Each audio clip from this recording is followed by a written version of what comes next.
හොඳයි. අද අපි කතා කරන්න යන්නේ හරිම විශේෂ මූලද්‍රව්‍යයක් ගැන. ඇත්තටම අපේ පැවැත්මට නැතුවම බැරි දෙයක්.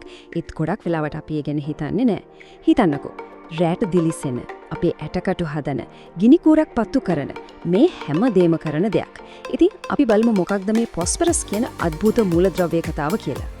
ඉතින් දීප්තියන් දිලිසෙනවා, අපේ ඇටසැකිල්ල ගොඩනගනවා, ගිනි කූරක් පත්තු කරනවා මේ ඔක්කොම එකම දෙයකින් කරන්න පුළුවන් කිව්වොත් ඇත්තටම එම දෙයක් තියෙන්න පුළුවන්ද? මොකන්ද මේ?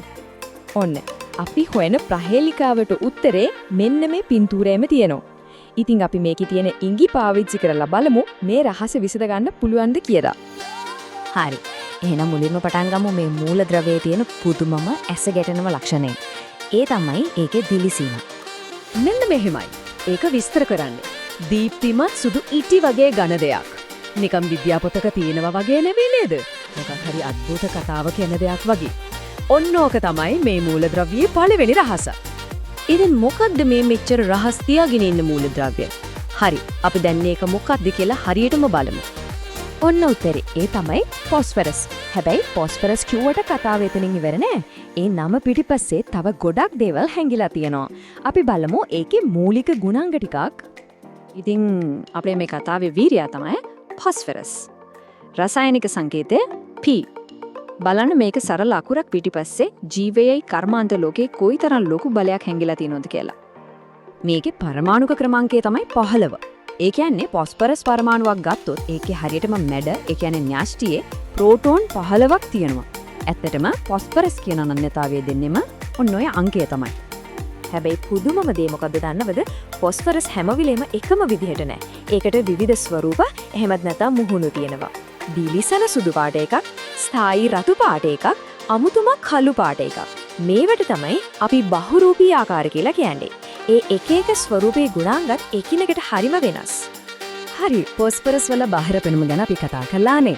දැන් අපි යමු ඊට වඩා ගොඩක් ගැඹුරු දෙයකට.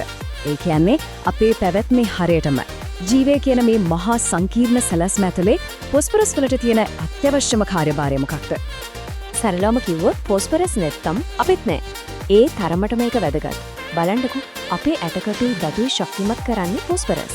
අපේ ජානමය තොරතුරු ඔක්කොම තියෙන DNA අණුවේ කොඳුනා රටිය වඩේ වැඩ කරන්නේ ෆොස්ෆරස්. ඊටත් වඩා අපේ ඇඟේ තියෙන හැම සෛලයකටම ශක්තිය දෙන අණුවේ ප්‍රධානම කොටසක් මේකම තමයි. ATP. ඒ කියන්නේ ඇඩිනෝසින් ට්‍රයිෆොස්ෆේට්. මේක හරියට අපේ සෛල ඇතුලේ තියෙන රීචාර්ජබල් බැටරියක් වගේ.